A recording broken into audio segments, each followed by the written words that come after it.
3 benefits ng gold na hindi kayang tapatan ng luho.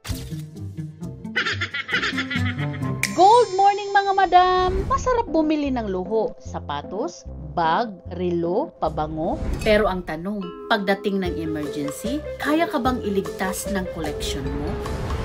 Ito ang 3 hidden benefits ng gold na hindi kayang tapatan ng kahit gaano kamahal na luho. Reason number 1, gold retains value kahit anong mangyari.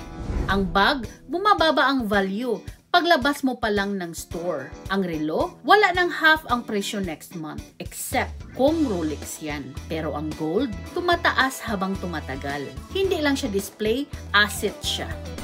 Reason number 2, gold is your quiet backup plan. May collection ka nga pero kung magka-ospitalan, ibibenta mo ba ang health mo? Gold, discreet, reliable, liquid.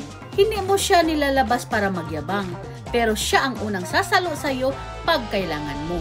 Reason number 3, gold can build, luho can't. Ang ginto, pwede gawing puhunan, pwedeng isanla, pwedeng ibenta, pwedeng ipamana. Yung luho mo, mag-fade ang trend kasama ang value. Gold helps you move forward, luho just keeps you stuck.